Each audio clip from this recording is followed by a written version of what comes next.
السلام علیکم ورحمۃ اللہ وبرکاتہ. دا افغانستان انفوټیک ټیوټوریالز چینل ته ښه راغلاست. د نن په ویډیو کې زه غواړم چې تاسو سره د اپریټینګ سیسټم په باره کې خبرې وکړم. اپریټینګ سیسټم چې دی کوم د کمپیوټر ساینس کې په ټولو کې هغه بنیادي مضمون دی یا سبجیکټ دی چې هغه باید یو څوک زده کړي. که څنګه چې تاسو معلومه ده په دنیا کې درې مین اپریټینګ سیسټمونه دي. دا اپریټینګ سیسټم که څوک نه پوهېږي هغه دی کوم مثال موږ چې یو کمپیوټر ولرو په کمپیوټر کې موږ هارډویر لرو لکه سی پي یو مدربورډ رام دې پر سر باندې چې کوم اپریټینګ سیسټم کوم سافټویر انسټال کېږي چې هغه دغه موږ دې ته هغه میموري او سی پي یو او ډیسک ته دې ته ریسورسز ویل کېږي. نو دا ریسورس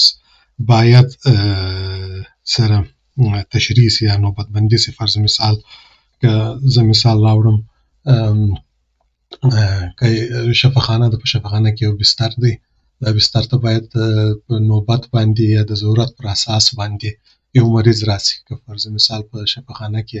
ایمرجنسي او یو دانه بستر او مختلف قسم مریضان په دا حال کې بیا یو ډاکټر دی هغه به د مریضانو ته ګوري، د مریضانو د حالت پر اساس باندې کوم مریض چې ډېر ضرورت ورته لري به یو بستر ته هغه ته یو څو دقیقې دپاره بستر ورکوي. بیا چې د هغه حالت سم سي بیا بل مریض چې کوم مثال د هغه ضرورت بیا هغه ته ورکوي. د هغه یو رقم د مدیریت دی د یو ریسورس د یو چپرکټ ده چې مختلفو مراجعینو ته ورکول کېږي. هذا القیاس په کمپیوټر کې هم موږ میموري لرو، موږ سی پي یو لرو، موږ هارد ډیسک لرو او په کمپیوټر کې مختلف پروګرامونه دي چې هغه دغه ریسورسز ته ضرورت لري. نو کوم پروګرام چې د هغه وظیفه دا ده چې په کوم ضرورت پر وخت باندې هغه صحیح پروګرام ته یا چې پروسس ورته ویل کېږي په کمپیوټر په ژبه باندې هغه ته اجازه ورکړي چې هغه د دې شي څخه استفاده وکړي. دغه پروګرام چې دی دغه اپریټینګ سیسټم دی. نو کوم وخت چې موږ یو کمپیوټر رانیسو، کمپیوټر چې هارډویر ولري د هغه پر سر باندې موږ دغه سافټویر انسټالوو او هغه بیا دا زموږ نور پروګرامونه چې دی هغه بیا ته یې کنټرولوي چې او د ضرورت پر اساس باندې هغه ته او میموري او سی پي یو ته اجازه ورکوي چې دی هغه دغه پروګرام ته اجازه ورکوي چې د هغه څه استفاده وکړي. نو د کمپیوټر په دنیا کې درې مین اپریټینګ سیسټمونه دي چې یو مایکروسافټ وینډوز دی، یو میک او اس دی او یو لینکس دی. نو اکثره کمپیوټران چې په کور کې دي هغه کمپیوټران وینډوز کمپیوټران دي او موږ داسې ټول چې اول کمپیوټر شروع کړی دی په وینډوز باندې مو شروع کړی دی. خو کوم وخت چې موږ کمپیوټر ساینس خواته راسو او غواړو چې کار وکړو یا فرضاً سافټویر ولیکو یا د یو شي څه یو داسې یو ټول استعمال کړو چې هغه د کمپیوټر سره کار وکړي، د هلته بیا اکثره ډیولپران چې دي هغه یا د مایکروسافټ او اس میک او اس څخه استفاده کوي او یا د لینکس څخه. نو په دغه سلایډ کې تاسو وګورئ دغه یو آرټیکل څه ما راخیستی دی، په هغه کې لیکلي دي چې پرو ډیولپران چې دي همیشه اکثریت 40% دوی غواړي چې لینکس استعمال کړي. او په دنیا کې هم اکثریت کمپیوټرونه چې دي چې سرورونه دي، سرور فرض مثال دغه د کوم ویب سایټونه چې دي لکه ګوګل یا لکه فیسبوک یا لکه انسټاګرام یا لکه بي بي سي، دا چې په کوم کمپیوټرانو کې دا پروګرامونه روان دي او بیا موږ هغو ته ورځو د هغو څه دا پیجونه اکسسوو، هغه سرورونه چې دي تقریبا د دا آرټیکل مطابق 99.3% هغه سرورونه چې دي هغه لینکس سرورونه دي. نو په دې لحاظ باندې او که دا کوچني ټلیفونونه وګورئ سمارټ ټلیفون 15% هغه ټلیفونو باندې هم لینکس سیسټم انسټال دی. وجه یې څه شي ده چې ولې لینکس دونه مشهوره دی او دونه خلک یې ډېر استعمالوي. که موږ تاریخ ته ولاړ سو لینکس چې دی د دې بنیاد یو بل اپریټینګ سیسټم و چې د هغه نوم یونیکس و. یونیکس په 1960 په دا کالو کې په امریکا کې په یو کمپنۍ و د بیل ټیلیکومز کې د ایس چې ما څه غلطي هم سوي په نامه خو د بیل ټیلیکوم کمپنۍ جوړ کړی وو بیا د هغو د امریکا د حکومت سره پر بعضو قانوني اړخو باندې جنجال سو بیا د امریکا حکومت دا فیصله وکړه چې باید بیل چې د سافټویر یونیکس لایسنس د لاسه ورکړي نو کوم وخت چې د لایسنس د لاسه ورکړي دا چې سو د هر چاته مفت په لاس ورتلی ولې که تاسو فکر وکړئ چې مک او اس دی او وینډوز دی د هغه دپاره یو لایسنس فیس دی هر سافټویر چې تاسو استعمالوي که هغه یو کمپنۍ جوړ کړي هغه د لایسنس فیس درڅه اخلي نو یونیکس داسې یو سیستم سو چې په هغه کې د لایسنس ضرورت نه و نو هغه وخت چې کوم یونیورسټیانې وې هغو دا یونیکس سیستم واخیستی او کوم خلکو چې کمپیوټر ساینس درس ویلي د هغو په کمپیوټرو کې یونیکس کمپیوټر سیستم و نو کوم چې هغه شاګردان و هغه چې وروسته فارغه سوله هغو کمپنیانې جوړې کړې او غوښتل چې کمپیوټر ساینس کې کار وکړي هغه اپریټینګ سیستم سره ډېر فعاله وه په هغه په اساس باندې پروګرامونه جوړ کړه نو اوس او چونکې دا اوپن سورس دی اوپن سورس دا دی چې د دې کوډ په ګیټ هاب کې پروت دی او د دنیا کې میلیونونه ډیولپران داسې دي چې هغه دا کوډ ګوري هره ورځ نو څوک لاس هم نشي پکې وهلی په دا خاطر سکیور دی او دوهمه خبره دا ده چې ولې پر دې باندې په میلیونو ډیولپران کار کوي که یو غلطي یا یو مشکل یې پکې کې د میلیونو سترګو څخه هغه نه پټېږي نو په دا خاطر دا محفوظه دی دوهمه خبره دا ده چې کوم وخت چې ډېر خلک پر یو سیسټم باندې کار کوي په هغه کې انوویشن راځي هغه دا فیچرز چې هغه تر نسبت و وینډوز او مایکروسافت او ماک ته هغه مخته رواني نو د اوپن سورس دا فایده ده نو چونکې دا لایسنس نه لري او دا محفوظه دی او د ډیرو خلکو زده دی په دا خاطر سرورونه چې هم دي اکثریت سرورونه لینکس اپریټینګ سیستم استعمالوي نو لینکس په دا خاطر که څوک غواړي چې کمپیوټر ساینس کې درس وایي او مخته ولاړ سي اول ضرور شی دا دی چې څوک باید لینکس اپریټینګ سیستم زده کړي نو لینکس چې دی په لینکس کې مختلف قسمونه دي دلته ډسټریبیوشنز ورته ویل کېږي مین چې دی دوه حصې دي یو ډیبین فامیل دی چې او یو چې دی د ریډ هات فامیل دی په ډیبین کې بیا نور مختلف اقسامونه دي فرضاً مثال سو اوبنټو سو یا فرضاً کالی لینکس سو دا هغه ډسټریبیوشنونه چې هغه د ډیبین پر اساس جوړ شوي دي او کوم چې دا فیډورا ولا یا سنټوس دا د ریډ هات پر اساس جوړ شوي دي بنیادی په بیسیک شانو کې یو سیستم دی یو شی دی ما ځلر څه فرقونه پکې کې دي هغه چې تاسو تجربه ورسره پیدا کړئ تاسو خپل په یوه په فرق خو که څوک یو اپریټینګ سیستم زده کړي په لینکس کې بل اپریټینګ سیستم مکمل ورته اسانه دی که فرض مثال بل شی چې ما په اول سلایډز کې یو پوینټ ما مس هغه دا چې څوک کمپیوټر ساينس کې او مختلف کم ټولز چې دی هغه په کمپیوټر ساينس کې لیکل شوی دي او چونکې اکثریت ډیولپران او سرورونه په لینکس کې لیکل شوي دي نو په دا خاطر که تاسو یو مشکل سره مخامخ سئ آنلاین معلومات چې دي د وینډوز په باره کې به دا مشکل په باره کې به ډېر کم وي اما د لینکس او د ماک او اس په باره کې به خامخا ډېر وي ماک او اس چې هم دی هغه د هغه بنیاد هم لینکس دی نو که څوک لینکس او څوک ماک او اس ولري هغه ضرورت نه لري چې هغه لینکس انسټال کړي اما که څوک وینډوز لري هغه ضرورت لري چې باید او غواړي چې ډیولپمنټ وکړي او مخته شانس ده کې بیا ضرورت لري چې باید لینکس اپریټینګ سیستم انسټال کړي په خپل کمپیوټر کې کوم کمانډونه چې دي هغه کوم چې وروسته بیا موږ په نورو ویډیوګانو کې هغه استعمالو هغه شی کوم شی چې پر لینکس باندې دی هغه په ماک او اس باندې کار کوي نو مختلف اقسام دي لکه ما چې تاسو ته ویله یو د اقسامو څخه چې یو دی هغه کالی لینکس دی کالی لینکس چې دی هغه د پن ټیسټران چې دی څوک چې پنټریسټیشن ټیسټونه کوي یا هغه ایتیکل هیکینګ ورته وایي د هغه دپاره کالی لینکس استعمالیږي بل راوسو د انسټالیشن خواته درې مختلف قسمونه دي چې په هغه پر اساس باندې تاسو انسټالیشن کولای شئ د لینکس ته یو دا دی چې ستاسو هغه کمپیوټر کې چې وینډوز تاسو هغه د بینه یوسي او دا هغه پر ځای باندې لینکس اپریټینګ سیستم انسټال کړئ دا هغه خلک کوي چې فرض مثال چې هغه ډېر تجربه ولري او په د دې سره ډېر بلدیت ولري او دا نه چې وروسته په مشکل کې ځان وانه چي. نو دا وروسته چې تاسو تجربه پیدا کړه بیا تاسو دا سیستم پر خپل کمپیوټر باندې مکمل انسټالولای شئ او د وینډوز بیا نه استعمالوي. او په ابتدا کې په دوامه طریقه چې د په کوم طریقه باندې کېږي هغه دا دی چې فرض مثال تاسو داسې لکه سیکنډري اپریټینګ سیستم چې پر کمپیوټر باندې هم وینډوز انسټال او هم لینکس چې کوم وخت تاسو کمپیوټر سٹارټ کړئ په هغه کې به په اول سر کې به تاسو ته ویل کېږي چې آیا تاسو غواړئ چې وینډوز سیستم چلاند کې شروع کړئ او که فرض مثال ته غواړئ چې لینکس سیستم دې شروع کړئ. دا دوامه طریقه ده. او اخیری طریقه چې د هغه د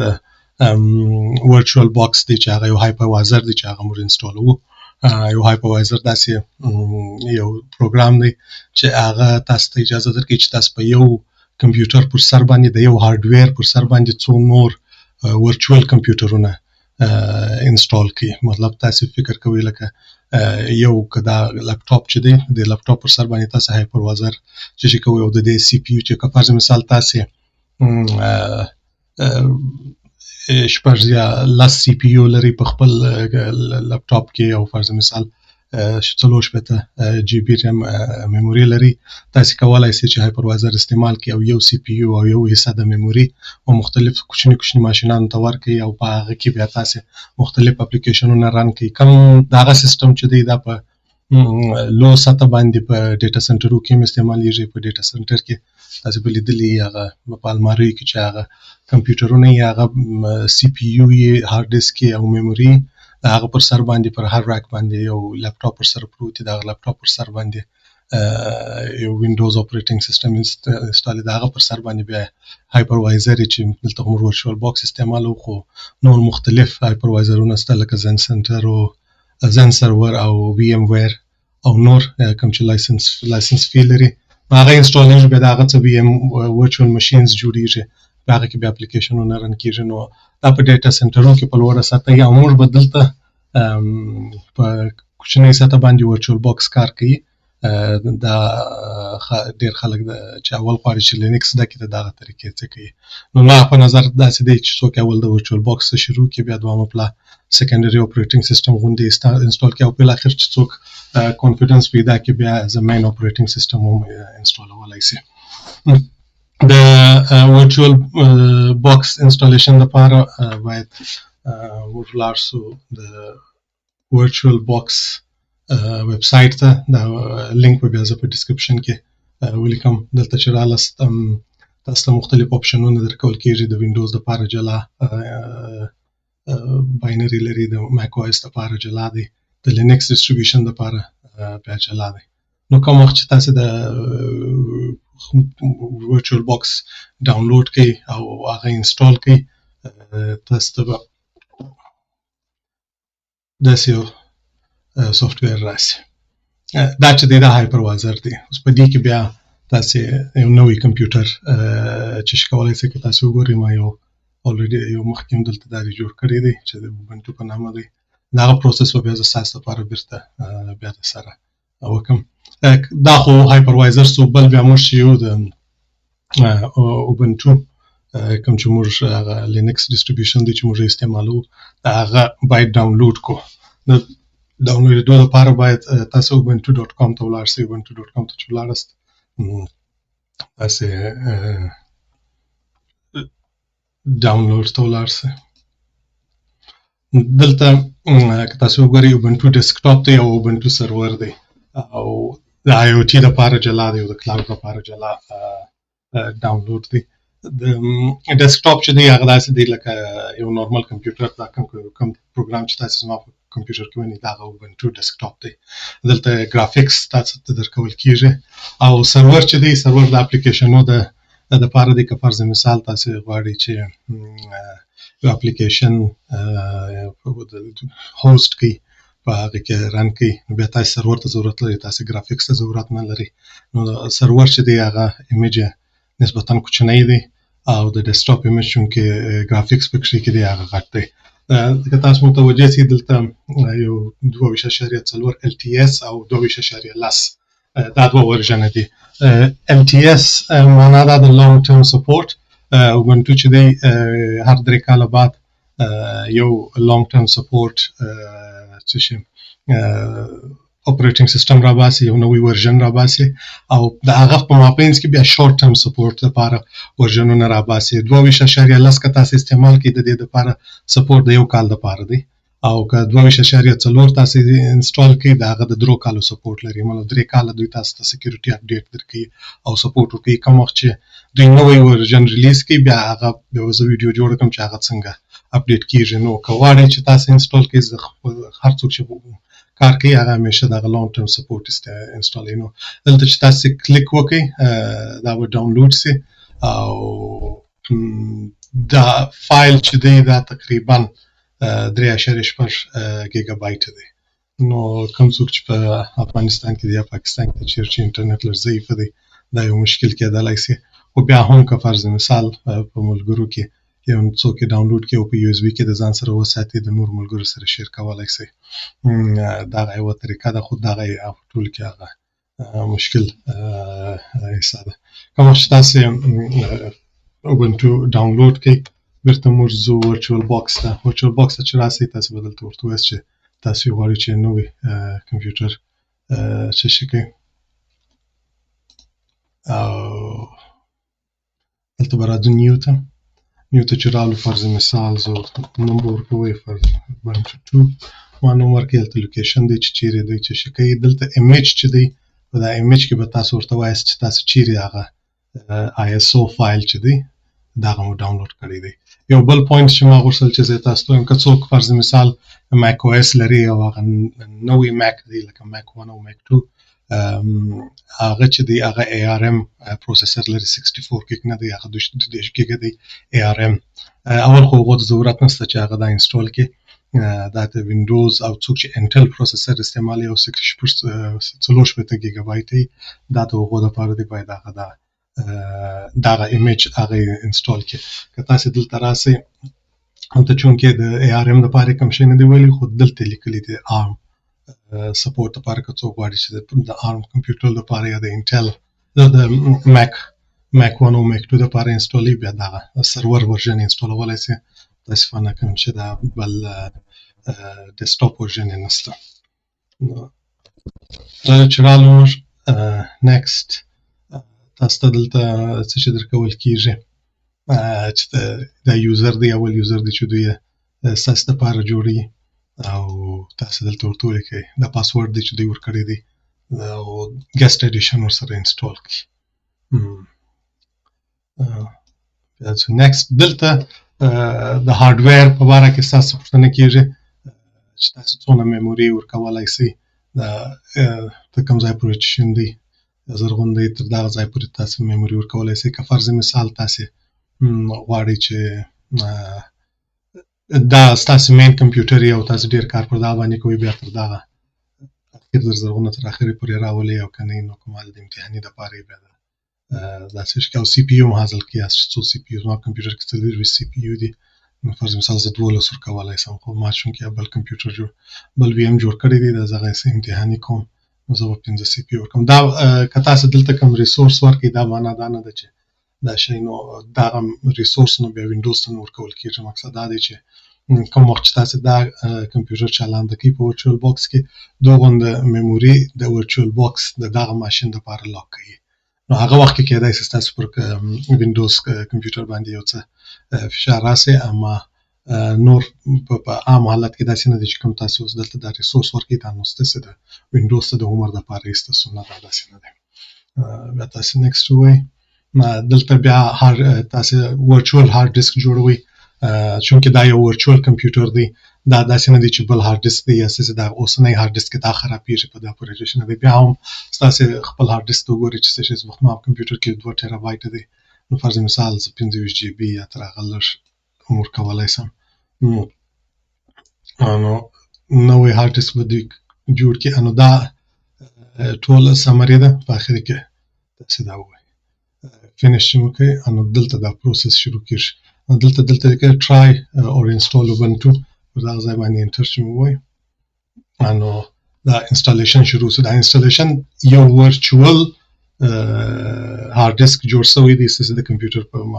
چې کې د هغه کې اوس د غواړي چې د کم ISO فایل چې هغه تاسو په کوم هغه هارد ډیسک چې تاسو جوړ کړی د کمپیوټر کې هغه کې دا اوس هغه انسټالیشن شروع دی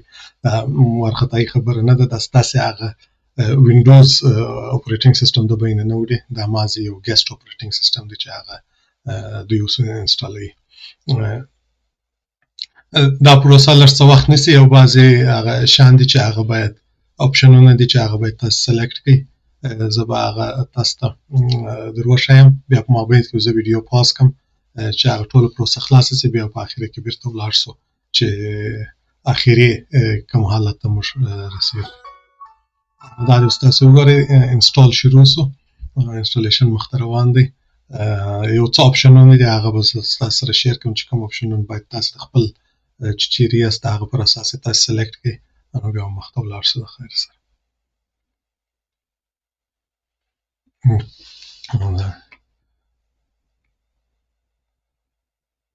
دا اوس د انسټالیشن شروع دی او فایلونه کاپي کیږي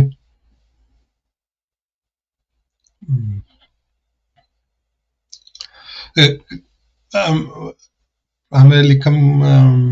اپشنونه چې دی هغه تاسو خپل هم درک کولی شئ خو بیا هم زه به